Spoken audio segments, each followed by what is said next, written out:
Hey everyone, Michael Hodge here with Transform Pelvic Health. I've got Tom with me today. Tom has been in the Overcome Pelvic Pain program. He also started doing one of my stretching routines on YouTube for several months with success before even joining that. And I just wanted to ask him a few questions, and it's always powerful to hear success stories and know that it is possible to get better when you're dealing with pelvic floor dysfunction, CPPS, things like that. So, Tom, tell us a little bit about your story, like really what brought you to the point of where your symptoms began, or even why you think maybe they began. Yeah, so it began sort of December 2019. Um, and it's only in hindsight, sort of learning about CPPS that I kind of have like pieced it together and what I'm pretty sure has sort of like brought it on. So my brother and I run our own family business, which running a business can be very stressful. And I know that we had a couple of big, sort of very stressful moments, which were sort of ongoing for probably about in total, the two sort of main incidents combined about 6 months. Um, and then which kind of led up to December, basically. It was sort of like, it was probably a bit more than 6 months. So sort of first quarter of 2019, and then by December 2019 I started getting symptoms. So it started off like basically all around the um, perineum, like stinging in the penis, all around that sort of area. It was sort of yeah, it started off there, and then I went to see a doctor actually straight away after a couple of days, well, probably 3 days maybe, of the sort of stinging sensation. And I got antibiotics, and they seemed to work instantly, like to the point where I was like, it's placebo effect, like I'm this is in my head. Like literally, I took the pills, and like within half an hour, I was like, okay, it feels a lot better. And but then I took the week's course, which was they suspected a urinary infection. So it was like a standard antibiotic. Took for a week, and yeah, symptoms were 99% gone. And I was like, okay, that's great. And then it was about just over a week later when I just did a bike ride, probably about it was about 30-mile bike ride. Um, and then I started sort of feeling similar symptoms again after that. Okay. Um, and yeah, and then from there it kind of got worse and worse. So it kind of then went to like aching in the lower back, kind of more stronger sort of stinging and aching like all around, penis ball sort of area, the perineum. Yeah, and it just kind of got worse and worse for, over the following weeks. Um, and Yeah, I went on various, probably three different antibiotics or countless doctors. And Yeah, it just kind of got worse and worse. What were some of the things in life that were hard or debilitated because of the symptoms? What was limited for you, or how did life change whenever you're going through the pain? Pretty much everything, really. I mean, I carried on going to work each day. I mean, if I because of the role I play at work, like it's not like an easily replaceable role because it's a small family business.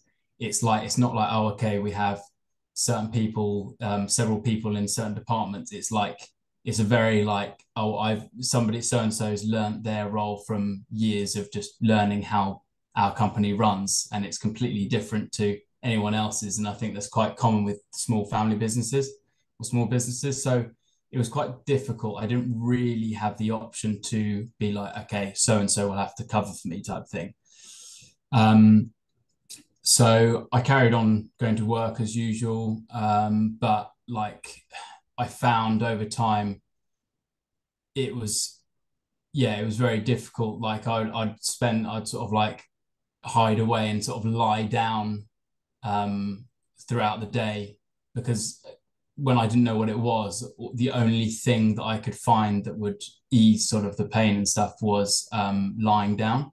Hmm. So each morning when I'd wake up, I'd feel like so much better. And Yeah. then after about half an hour or so of being awake and moving around, it was like, symptoms were all in full swing again. So yeah, basically with work, just sitting down, even though I'm mostly sat down at desk, sitting down was really uncomfortable to the point, I'm sweating and like moving around, like sat in really awkward positions and stuff. So everyday life really, and I used to do a lot of running and cycling, triathlons and things. So I couldn't do that at all. I couldn't even walk more than about half a mile without it sort of raising symptoms. Right. So yeah, everyday life. Yeah, the same thing that I experienced too. The morning was somewhat of a reset for me. It helped me to kind of start off the day. And the mornings when I started already with pain, as soon as I woke up, those I'm like, well, this is going to be a really, really hard day because Mm, typically it got worse throughout the day. Um, yeah. yeah, I'm curious what you tried. So I know, of course, typically, right, we go to our practitioner, we go to our physician or doctor, we get the antibiotics prescribed. Those are typical actions that take place. Whenever none of that was really working, though, what were some of the other avenues that you tried? So what else? So I asked to be referred to a urologist. The doctors I saw didn't really seem to be that concerned. Like I was almost to the point of like, are they scared to think that they think it's cancer, but don't like it was almost like it's like how can you not know? It just seemed the Yeah. symptoms seemed so strong that they must, it must be a thing. They must know what it is. So it just seemed bizarre to me that like despite all the symptoms, it was like a bit of an unknown. So sorry, what was your question again? Oh yeah. So what else did you try? So it sounds like you got referred out to a urologist. Did you kind of try physical therapy or some sort of technique or some therapy or approach to healing before you found the Overcome program? So um I yeah, so saw several doctors, saw a urologist. Basically, nobody knew what it was. Every time any sort of theory was mentioned, I would then like Google it and try and find out everything I could. Nothing really ticked that many boxes that I was like, yeah, it's definitely that. Um, it was it was about well, actually it was so after it was December 2019 that things started, symptoms started. It was a March 2023 when I found your video. So before that, I found a few bits on YouTube, a couple of guys who were sort of diarising their experience. You mentioned Because March 2023. You meant March 2022?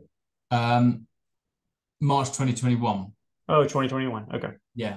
Gotcha. Um, So yeah, it was just spending the only thing I was doing was lying down to ease it and just doing research like every single day. Yeah.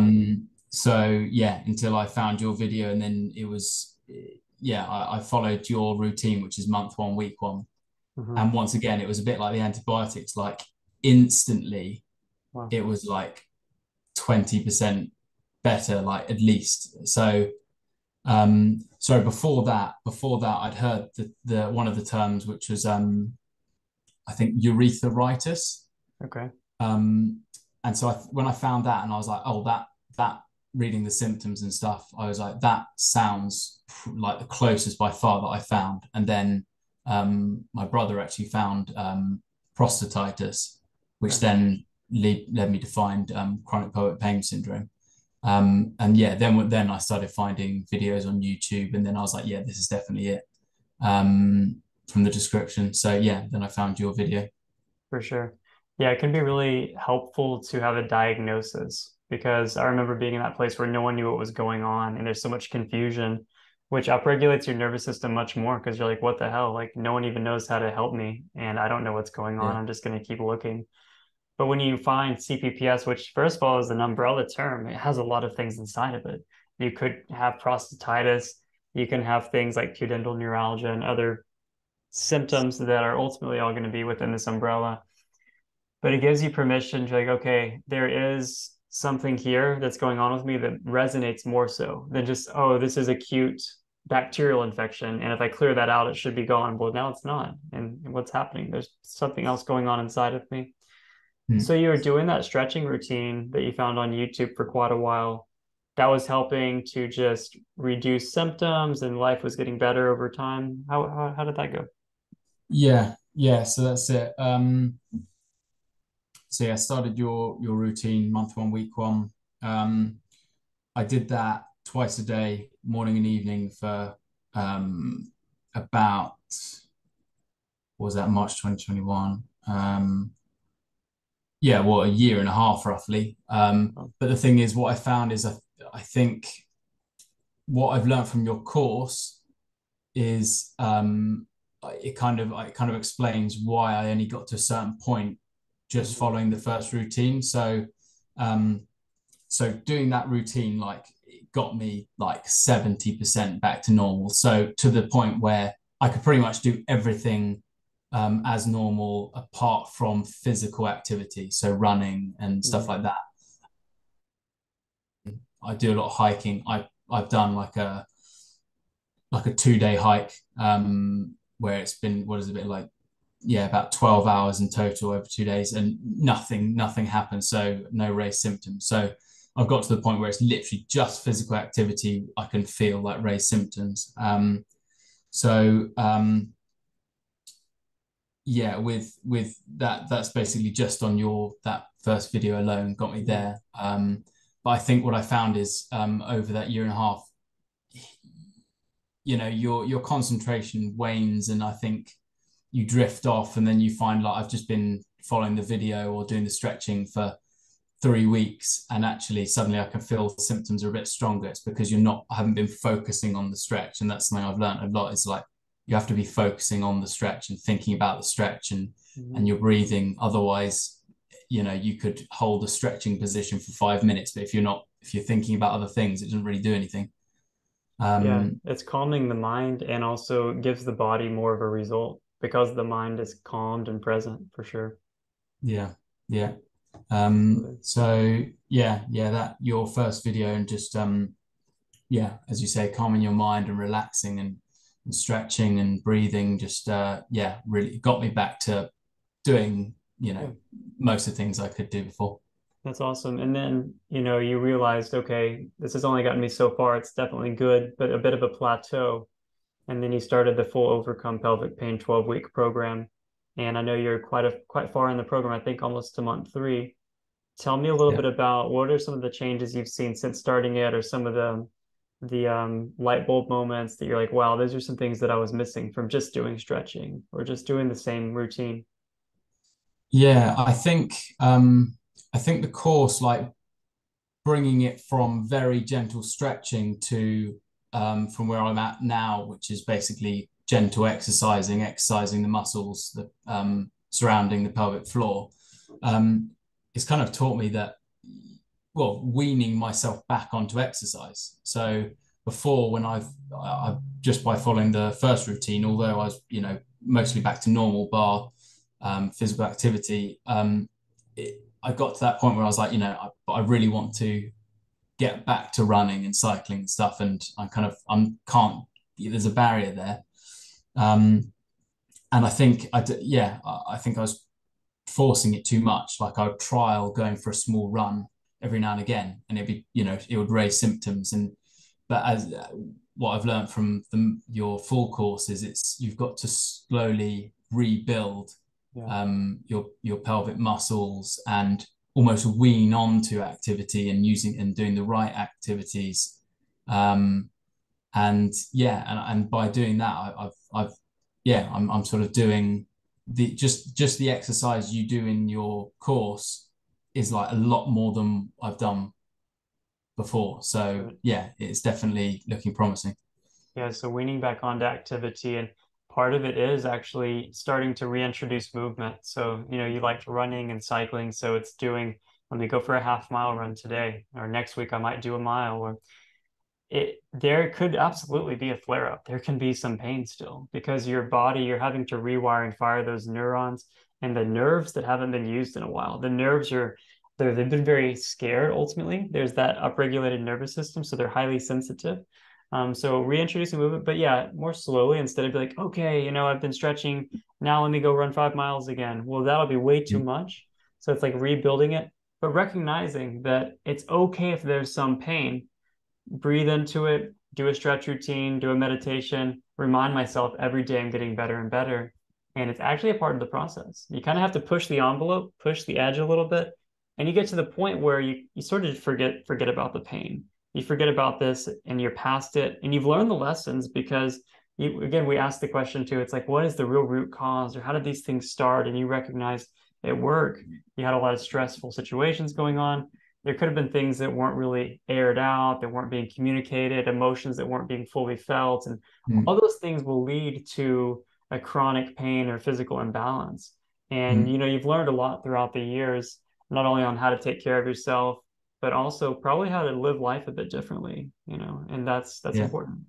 Yeah, no, you're right. Absolutely. That's like one. I went away on holiday for a couple of weeks, kind of late last year, and I noticed that I was doing less stretching throughout those 2 weeks, but just being switched off, Mm. I felt a lot more relaxed. I've obviously got to that stage, I think, and uh, but it's quite interesting because I was thinking, well, you know, maybe you know, being on permanent holiday will do me a lot of good. Maybe if I can be away from the business for 3 months solid and be able to sort it. But yeah, what definitely what you just said and what your course teaches you is that learning to live your kind of normal life, but integrating these things to get to the end goal, which is getting better and back to full fitness. And definitely, you've got to, I think, ultimately